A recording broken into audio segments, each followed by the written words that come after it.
ಪ್ರಕೃತಿಯ ಅತ್ಯಂತ ಅದ್ಭುತವಾದ ಒಂದು ಇನ್ವೆನ್ಷನ್ ಇದು. ಬರೀ ಯಾವ ಪ್ರಾಣಿಗೂ ಇಲ್ಲ ಇದು. It is only for us. ತೂಕ ಎಷ್ಟಿರುತ್ತೆ ಸರ್? ದೇಹದ ತೂಕದ ಮೇಲೆ ನಿರ್ಭರ ಆಗುತ್ತೆ. ಹೌದಾ? ಓಕೆ. ದೇಹದ ತೂಕದ ರಫ್ ಆಗಿ ದೇಹದ ತೂಕದ 2-3% ಅಷ್ಟೇ. ಮೈ ಗಾಡ್. ಆಯ್ತಾ? ಅಂದ್ರೆ ಒಂದು 1.5 kg ಇಂದ 2 kg ಮಿದುಳಿನ ಭಾರ. ಇನ್ನೊಂದು ಅದ್ಭುತ ಏನು ಅಂತಂದರೆ, ತಲೆ ಒಳಗಡೆ ಒಂದು 2-2.5 kg ಅಷ್ಟು ಭಾರ ಇದ್ರೂ ಇದು ನಮ್ಮ ತಲೆ ಬುರುಡೆ ಒಳಗಡೆ ನೀರಿನಲ್ಲಿ ತೇಲ್ತಿರುತ್ತೆ. ಸೊ ಮಿದುಳಿನ ಸುತ್ತ ಸೆರಿಬ್ರೋಸ್ಪೈನಲ್ ಫ್ಲೂಯಿಡ್ ಅಂತ ಹೇಳಿ ನೀರಿರುತ್ತೆ, ಒಂದು ಸಣ್ಣ ನೀರಿನ ಪದರ. ಸೊ ನೀವು ನೋಡಿರ್ತೀರ, ನೀರಿಗೆ ಇಳಿದಾಗ ನಿಮ್ಮ ದೇಹದ ತೂಕ ಕಮ್ಮಿ ಆದಂಗೆ ಅನ್ಸುತ್ತೆ ನಿಮಗೆ.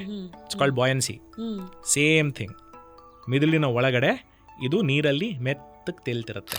ಇಲ್ಲಿ ಹಿಂದ್ಗಡೆ ಬ್ರೈನಿನ ಹಿಂಭಾಗ ಈ ಜಾಗ ಏನಿದೆ, ಇದಕ್ಕೆ ಆಕ್ಸಿಪಿಟಲ್ ಕಾರ್ಟೆಕ್ಸ್ ಅಂತ ಕರಿತೀವಿ, ಆಕ್ಸಿಪಿಟಲ್ ಲೋಬ್ ಅಂತ ಕರಿತೀವಿ. ಈ ಭಾಗ ಇದು ನಮ್ಮ ಕಣ್ಣಿನ ದೃಷ್ಟಿಯನ್ನು ನಿಯಂತ್ರಣ ಮಾಡೋ ಜಾಗ ಅನ್ನೋದು ತಪ್ಪು.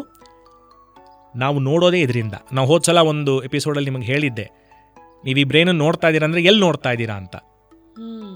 ನಿಮ್ಮ ಕಣ್ಣು ನೋಡ್ತಿಲ್ಲ ಇದನ್ನ, ಕಣ್ಣು ಬರೀ ಕಿಟಕಿ, ನೋಡ್ತಾ ಇರೋದು ಇದು. ನಿಮ್ಮ ನೋಟದ ಅರ್ಥ ಆಗ್ತಾ ಇರೋದು ಇಲ್ಲಿ. ಇದು ಬ್ರೇನು, ಇದು ಈ ಕಲರ್ ಇದೆ, ಇದಿಷ್ಟು ದಪ್ಪ ಇದೆ, ಇವ್ರು ಮಾತಾಡ್ತಾ ಇದ್ದಾರೆ, ಇದ್ರ ಬಗ್ಗೆ ಇದು ಹೇಳ್ತಾ ಇದ್ದಾರೆ, ಇದೆಲ್ಲ ಆಗ್ತಾ ಇರೋದು ಇಲ್ಲಿ. ಇದೆಲ್ಲ ಆಗ್ತಾ ಇರೋದು ಇಲ್ಲಿ. ನಾವು ಅನ್ಕೋತಾ ಇರೋದು ಕಣ್ಣು ನೋಡ್ತಾ ಇದೆ ಅಂತ ಹೇಳಿ.